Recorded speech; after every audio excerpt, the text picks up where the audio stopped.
Selamat sore dokter, sebelumnya izin memperkenalkan diri, nama saya Berta di Bagai Pasaribu dengan NIM 2411111220024 sebagai mahasiswa baru Fakultas Kedokteran Gigi Universitas Lambung Mangkurat tahun 2024. Pada kesempatan kali ini, saya akan menjelaskan tentang proses reproduksi yang ada pada manusia atau biasa disebut sebagai sistem genitalia pada manusia. Untuk reproduksi sendiri adalah proses biologis yang memungkinkan makhluk hidup untuk menghasilkan keturunan, atau dengan kata lain, proses ini yang digunakan manusia atau gen tertentu untuk mempertahankan kelangsungan hidupnya. Untuk sistem genitalia sendiri terbagi menjadi dua, yaitu genitalia maskulina dan genitalia feminina. Untuk genitalia maskulina sendiri, yaitu organ reproduksi yang ada pada laki-laki. Organ reproduksi yang ada pada laki-laki terbagi lagi menjadi dua, yaitu genitalia maskulina eksterna dan genitalia maskulina interna. Untuk genitalia maskulina eksterna ini merupakan organ reproduksi pria yang tampak dari luar, sementara genitalia maskulina interna ini adalah organ reproduksi pria yang tampak dari dalam. Untuk genitalia maskulina eksterna sendiri terbagi menjadi dua bagian, yaitu penis dan skrotum. Kemudian untuk genitalia maskulina interna terbagi menjadi testis, epididymis, vas deferens atau ductus deferens, vesicula seminalis, dan prostat.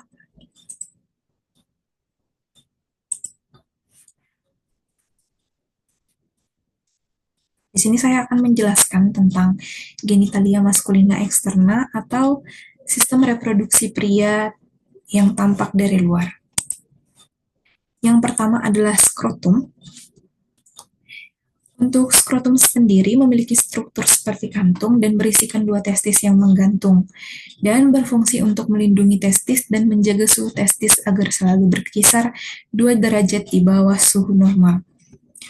Untuk skrotum sendiri bisa kita lihat, skrotum sendiri berbentuk seperti kantong yang isinya adalah testis yang merupakan yang nantinya akan masuk ke dalam organ genitalia maskulina interna. Untuk skrotum sendiri memiliki otot yang berada di bawah skrotum yang disebut sebagai musculus dartos, dan untuk musculus dartos sendiri berfungsi untuk melindungi testis. Seperti yang kita ketahui, testis sendiri berfungsi untuk memproduksi spermatozoa atau sel sperma yang ada pada laki-laki. Jadi biasanya ketika siang hari atau suhu panas, otot atau musculus dartos ini akan menipis, dan sebaliknya apabila suhu dingin atau ketika malam, musculus dartos ini akan menebal.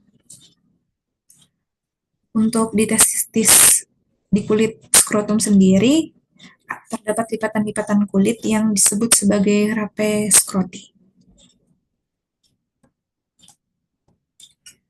Kemudian yang kedua ada penis. Untuk penis sendiri terbagi menjadi dua, yaitu corpus penisia dan glans penisia. Sebelumnya, penis sendiri berfungsi untuk kopulasi, yaitu memasukkan sperma ke dalam vagina. Penis terdiri di atas jaringan seperti busa dan memanjang dari glans atau kepala penis. Jika terdapat rangsangan seksual, jaringan ini akan terisi penuh oleh darah sehingga menyebabkan penis menegang atau ereksi. Di sini ditunjukkan glans penisia. Pada anak-anak yang belum sirkumsisi atau khitan, atau bahasa umumnya itu biasa digunakan adalah sunat, glans penisnya ditutupi kulit atau prepusium yang berada di bagian ujung penis ini. Nah, sirkumsisi sendiri itu nanti akan memotong prepusium atau kulit tersebut yang nantinya akan dijahit ke bagian belakang sehingga nanti glans penisnya ini kelihatan. Untuk sirkumsisi sendiri berfungsi untuk pembersihan pada penis. Karena di perlekatan prepusium ini ada yang namanya sulcus lendis yang nanti akan menghasilkan kotoran yang bernama smegma. Yang nantinya ketika smegma ini bertumpuk dan tidak dibersihkan, maka akan menumpuk di sulcus lendis ini, yang nantinya akan meningkatkan resiko terjadinya kanker pada organ reproduksi pria. Di ujung glans penis ini juga terdapat ostium orificium uretra externa, yaitu lubang untuk jalannya urin. Berbeda dengan wanita yang memiliki jalur mens dan jalur keluar urin yang berbeda, pada laki-laki hanya terdapat satu saluran untuk mengeluarkan sperma dan urin. Namun, walaupun sama-sama keluar lewat uretra, ada saraf atau klep yang akan berfungsi untuk mengatur hal tersebut agar sperma dan urin tidak keluar secara bersamaan. Jika dipotong melintang, akan terdapat atau terlihat dua krus penis dan ada satu bulbus penis. Untuk krus penis sendiri terdapat pada kiri dan kanan. Untuk krus penis sendiri berisi corpus cavernasum yang penting saat terjadinya ereksi. Nah, yang seperti yang tadi dikatakan, ereksi itu akan terjadi ketika pembuluh darah di krus penis terisi dengan darah. Kemudian di sini ada genitalia maskulina interna atau organ reproduksi pria yang terlihat di dalam atau tidak bisa dilihat dari luar. Yang pertama itu ada testis. Testis sendiri berfungsi untuk menghasilkan sperma dan hormon testosteron. Testis berjumlah sepasang dan berbentuk bulat telur, serta terdapat saluran-saluran yang kecil dan menggulung yang disebut tubulus seminiferus. Nah, untuk testis sendiri terbagi menjadi dua, yaitu yang pertama tubulus seminiferus yang akan menghasilkan sperma, kemudian ada yang disebut seledi yang akan menghasilkan hormon testosteron. Untuk seledi sendiri ini merupakan rongga di antara tubulus seminiferus tadi.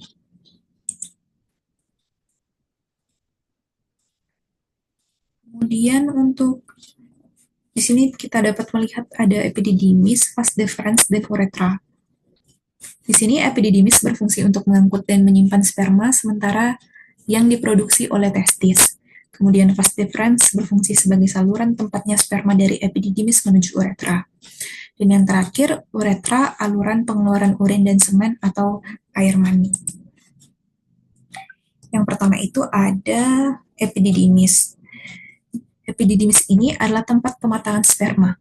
Kenapa? Karena sifat sperma yang keluar dari testis tersebut belum mempunyai kemampuan untuk membuai ovum. Kemudian untuk epididymis sendiri terdapat kaput, korpus, dan kauda yang terdapat di epididymis. Kemudian yang ketiga ada ductus deferens atau vas deferens. Ductus dan vas sendiri itu artinya saluran. Jadi epididymis lewat veniculus spermatius.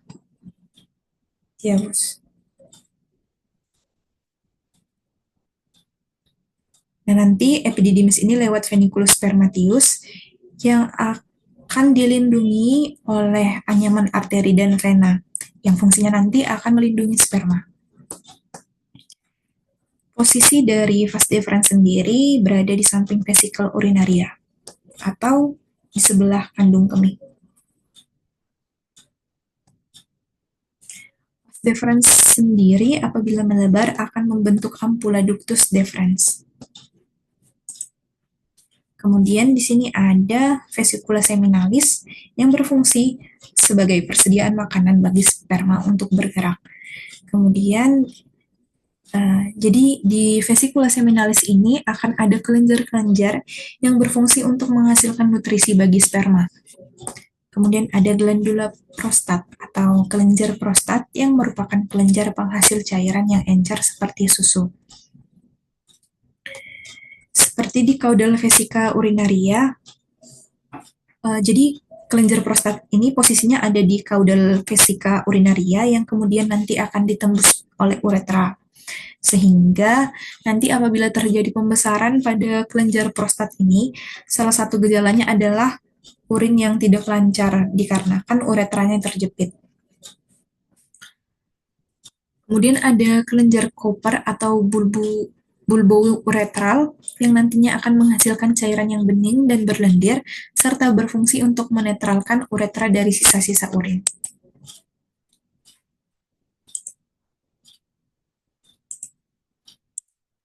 Kemudian di sini saya akan lanjut untuk menjelaskan sistem reproduksi pada wanita.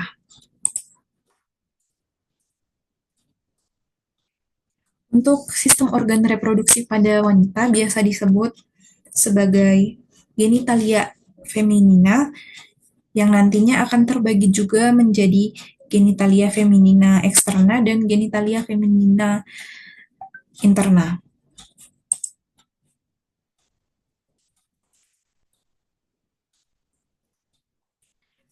Di sini tampak gambar dari genitalia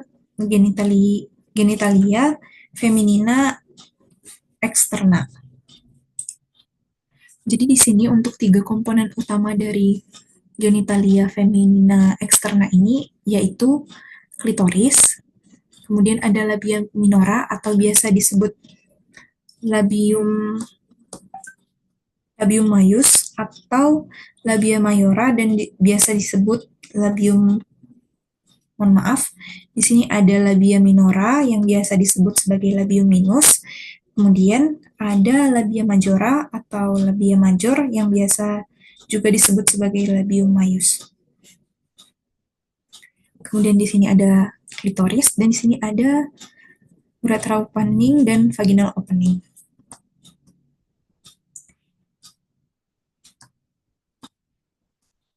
Nah, untuk genitalia feminina sendiri terletak di dalam rongga pelvis atau rongga panggul yang biasa disebut juga sebagai cavum pelvis. Untuk organ reproduksi pada wanita sendiri juga berada di apit antara dua organ besar, yaitu yang pertama itu kandung kemih atau vesicle urinaria, dan di belakang ada rektum atau bagian akhir dari usus besar.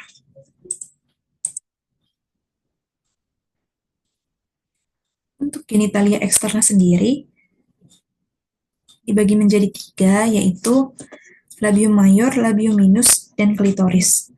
Untuk klitoris sendiri, sifatnya homolog dengan penis pada pria, atau homolog itu diartikan sebagai identik dengan penis pada pria. Jadi untuk klitoris sendiri ini berfungsi sebagai, di sini terdapat banyak saraf. Untuk labium minus sendiri akan membatasi suatu mangan atau disebut vestibulovagina. Terdapat lubang-lubang yang ada pada vestibulovagina ini, yang besar itu disebut sebagai ostium orifisi uretra atau saluran urin.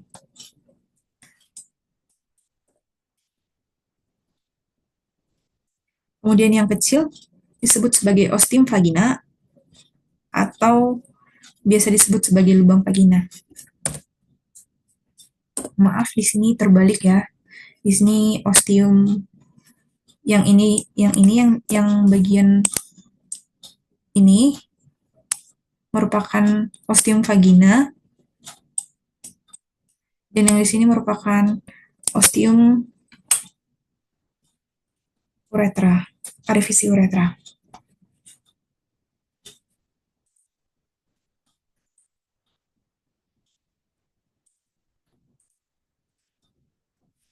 Kemudian di sini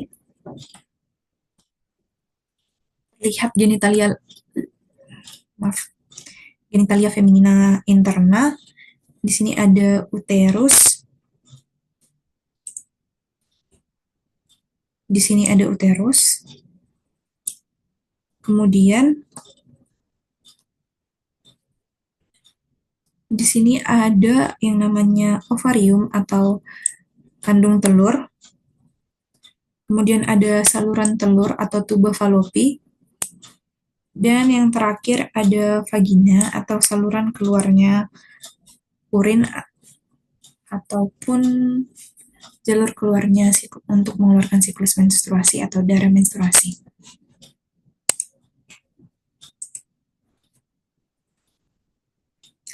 Nah, untuk labium minus, mohon maaf, untuk genitalia feminina interna ini, yang pertama ada uterus. Di sini adalah tempat uterus atau yang biasa kita sebut sebagai rahim.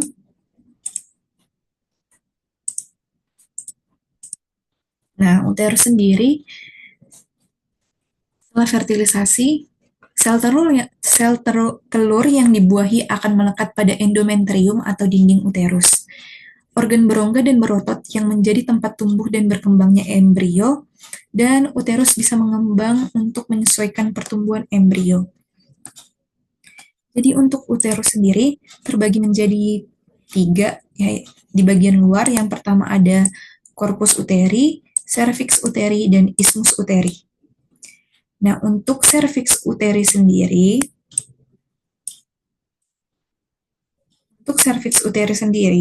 berhubungan langsung dengan vagina atau tempat keluarnya darah, menstruasi, atau jalur keluarnya bayi saat persalinan.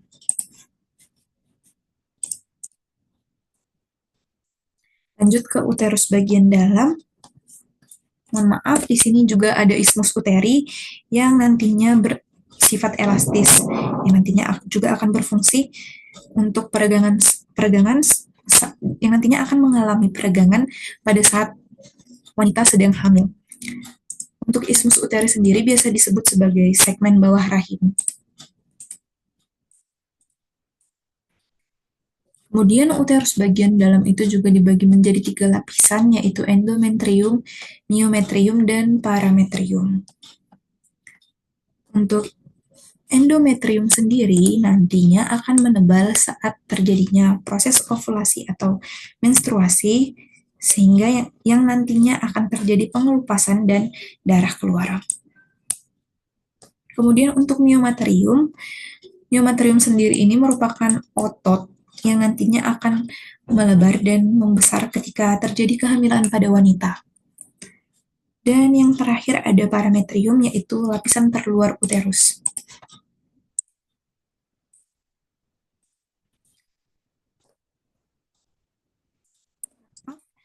Kemudian di sini ada lapisan terluar yang ada pada uterus, disebut sebagai cavum uteri.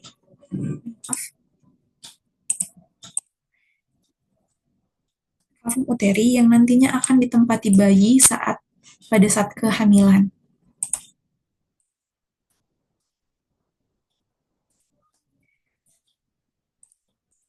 Kemudian dilanjutkan dengan ovarium. Ovarium biasa juga disebut sebagai indung telur. Ovarium ini berjumlah sepasang dan terletak di kedua sisi rahim. Ovarium sendiri berfungsi sebagai tempat untuk memproduksi sel telur atau ovum, serta hormon estrogen dan progesteron pada wanita. Ovarium sendiri dihubungkan dengan uterus atau rahim melalui ligamentum. Ligamentum ini adalah otot yang nantinya fungsinya adalah untuk menggantung organ, sebagai tempat penggantungan organ. Ligamentum pada ovarium ini terdapat 2, yaitu ovari propium dan supersurium ovari. Nah, untuk ovari propium ini adalah digantung ke uterus, dan untuk supersurium ovari ini akan digantungkan kepada dinding pelvis.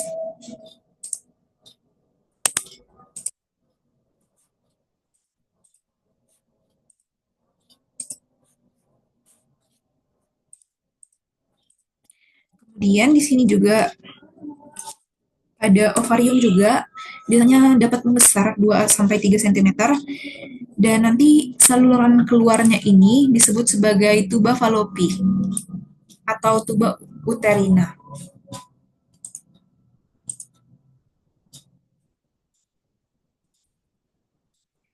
Yang letaknya ini di atas ovarium. Jadi tuba Fallopi ini adalah salurannya. Tuba uterina ini atau tuba Fallopi ini adalah atau oviduk berjumlah sepasang. Saluran yang Tuba fallopi ini merupakan saluran yang menghubungkan ovarium dengan uterus dan berfungsi sebagai tempat pembuahan sel telur atau fertilisasi. Tuba uterina sendiri terbagi menjadi 4 bagian. Yang pertama ada pras intramural, yang merupakan bagian di dalam otot uterus. Kemudian ada isthmus, yang merupakan bagian paling lebar. Kemudian ada ampula atau bagian paling sempit, yang nantinya akan menjadi tempat proses pembuahan di rahim. Kemudian ada fimbria tuba yang merupakan bagian ujung dan menempel di ovarium. Dan tugasnya untuk menangkap sel telur atau sel ovum pada saat wanita mengalami ovulasi.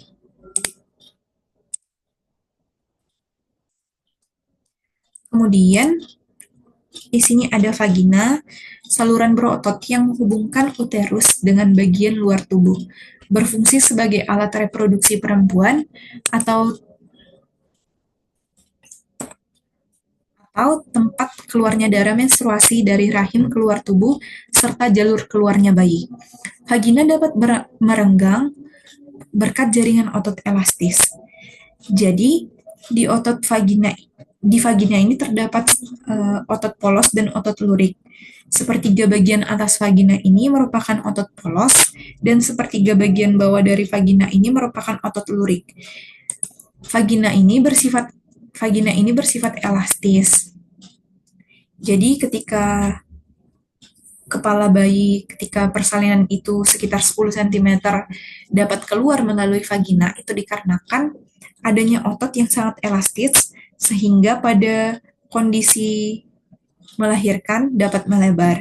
Namun pada kondisi normal tetap namun ketika selesai persalinan atau pada kondisi normal, keadaan vagina akan kembali ke keadaan semula. Untuk vagina sendiri memiliki lipatan-lipatan yang disebut sebagai rugi vagina yang menyebabkan vagina menjadi sangat elastis.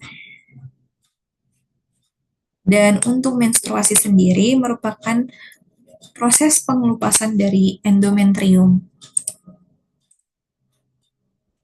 Sedikit lagi.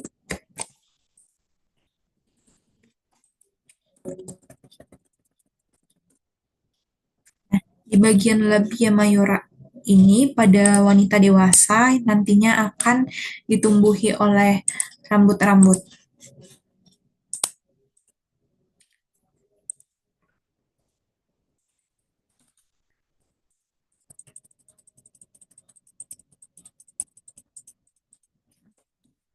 Demikian yang dapat saya jelaskan, dokter. Mohon maaf apabila terdapat kesalahan dalam penyampaian pesan. Sekian dan terima kasih.